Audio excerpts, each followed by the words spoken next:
어떤 여론조사에서 예. 뭐 13% 이상 나오는 이유가 있는데 그분들이 제가 하급심에서 유죄 판결을 받은 걸 모르시지 않을 것 아닙니까? 예. 모르시지 않으면서도 조국 신당에 대한 지지를 표하시는 이유는 있겠죠. 민주당은 민생을, 조국 신당은 검찰개혁에 집중하면 서로 상보적 효과를 낳을 수 있지 않겠느냐 이런. 지금 그 민주당의 공천 파동이 커지면서 가장 수혜를 입고 있는 게 조국 신당이거든요. 그래서 저는 조국 신당이 이대로 가면 그 비례대표 한 15% 정도 투표한다고 생각해요. 15%. 네, 15%면 우리가 50% 연동이잖아요. 예. 준연동이니까. 그럼 47석에 15%면 대략 한 7석 돼요. 7석. 네, 조국 혁신당이 복수의 여론조사에서 눈에 띄는 기록을 나타냈습니다. 비례정당 지지율이 16%까지 나왔어요. 네. 이 기세는 지금 어떻게 해석하고 계십니까? 저는 철저히 이거는 현재 민주당의 실수에 대한 반사이익이라고 봐요.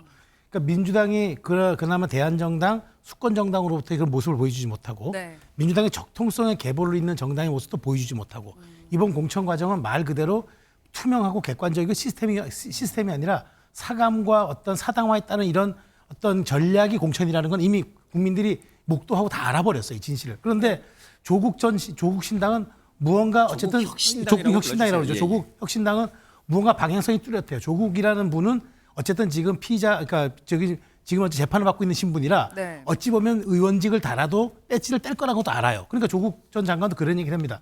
내가 설령 잃으면은 내 동지가 그 뒤를 일 거라고 공공연하게 얘기합니다. 조금 전에도 얘기를 하잖아요. 네. 그런데 그럼에도 불구하고 왜 여기에 이렇게 관심이 쏠리느냐.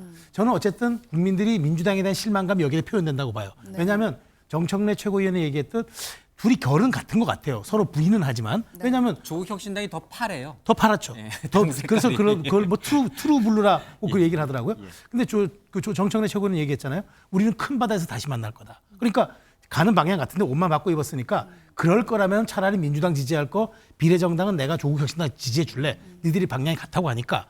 그런데 저는 여기서 또 유의미하게 보는 게 호남의 지지율이에요. 호남의 지지율이 많이 빠지는 건 뭐냐면 이게 호남이 흔들리면요. 이게 수도권으로 여파가 와닿는 건 금방입니다. 네. 그러면은 저는 지금 민주당의 위기는 정체성은 조국한테 지금 흔들리고 있고 그다음에 광범위한 외연의 확장은 호남에서부터 흔들리고 있고 네. 이게 그러면 수도권의 여파가 닿을 때는 이미 전쟁은 끝나 있었다고 봐야 돼요. 그래서 지금 이 조국 혁신당이 주는 게 당연히 조국 혁신당에 관심이 있어서가 주는 것 이렇게 해석하기보다는 민주당에 대한 반감과 실망이 이동하고 있다. 이렇게 보는 게 분석이 정확할 것 같아요. 네, 뭐 로고도 그렇고 당 색깔도 그렇고 상당히 민주당과 비슷한데 이거를 민주당과의 자매 정당 효과를 노리기 위해서라고 봐야 될까요? 아니면은 이제 확실하게 친문은 챙기겠다. 우리가 진짜 민주당이다라는 의미에서일까요? 근데 조국 전 장관이 계속적으로 민주당에 대해서 민생을 신경 써주고 어떤 큰 형으로서 역할 이런 말씀하는 거 보면은 우리가 뭐 진짜 민주당이다 이런 식의 캠페인은 아닌 것 같아요.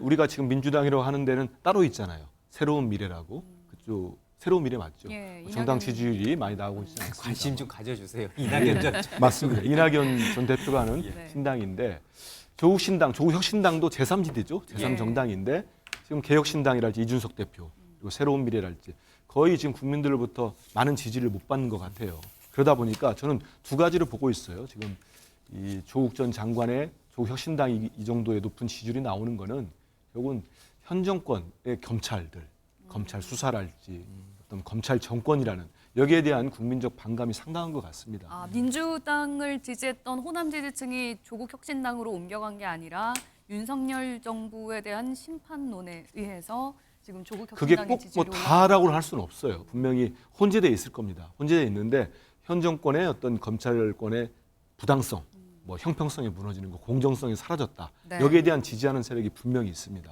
그리고 아까 우리 최수영 평론가님 말씀대로 거기다가 또 우리 민주당 전통적 지지자들 중에 네. 강성 지지자들 중에 조국 혁신당으로 가자 하는 분들이 일부 있을 거라고 보고 있어요. 하지만 이게 시너지 효과를 낼 때는 저희들이 지지층을 좀 더 확대하는 그런 긍정적 효과도 있을 거라 보고 있습니다. 조국 전 장관은 10석을 목표로 하고 있습니다. 네. 상당히 자신감이 있어 보이는데 가능성이 있다고 보시나요? 뭐 지금 현재 추세도라고 하면 뭐 10석도 저는 뭐 가능할 수 있지 않을까 생각이 드는데요.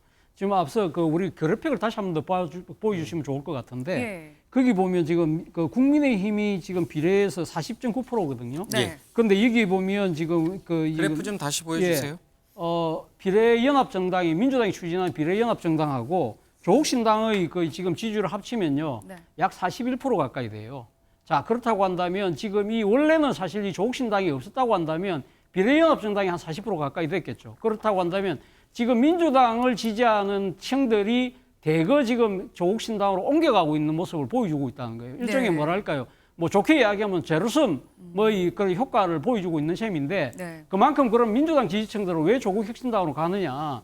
제가 생각했을 때는 민주당의 지금 공천을 둘러싼 여러 가지 이 모습들이 네. 사실 민주주의를 지켜왔던 민주당답지 못하다는 그런 실망감들이 상당히 아마 민주당 지지층, 기존의 전통의 지지층들이 그 대안으로 지금 조국혁신당을 쫓는 것이 아닐까 생각이 들고요. 문제는 제로섬으로만 끝나면 좋은데 네. 그게 아니라 이게 지금 조국신당이 계속 약진할 경우에는 문제는 중도무당층들, 아니 그 선부의 키를 쥐고 있는 중도무당층들이 조국신당에 대해서는 상당히 좀 배관시하는 이제 정치적으로 상당히 조금 뭐랄까요, 좀 이렇게 상당히 좀 비판적인 그러한 입장이기 때문에 이러한 그 중도의 확장 자체를 아마 차단할 가능성이 있다. 그렇다고 한다면 전반적으로 민주당을 비롯한 진보 진영에는 나름대로는 제가 봤을 때는 크게 도움은 되지 못하겠다는 생각도 듭니다. 민주당에서 이탈한 의원들이 조국 혁신당으로 갈 것이냐 아니면 이낙연 전 대표의 새로운 미래로 갈 것이냐에 대한 부분도 관심인데 이낙연 대표 같은 경우에는 처음에 불출마 선언을 했었는데 광주에 출마를 하겠다 말을 바꿨습니다.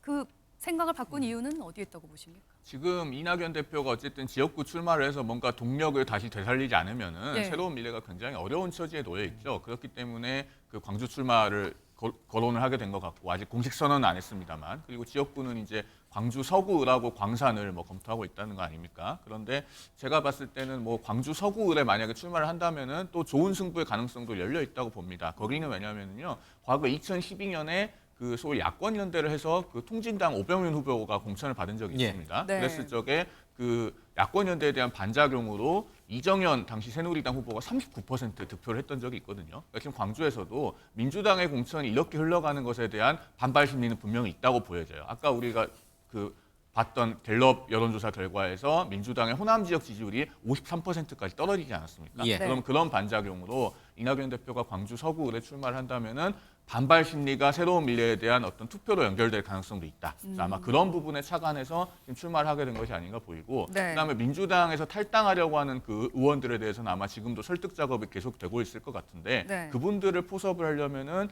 이제 새로운 미래가 어떤 이낙연 대표 개인의 대선 플랫폼이 아니라 정말로 민주당을 재건하고 다시 민주당에 돌아가서 민주당을 개혁하기 위한 그런 어떤 노아의 방주 같은 것이다라는 점을 그 의원 개개인들에게 잘 설득하는 작업이 우선 선행되어야 할 것 같습니다. 네, 알겠습니다.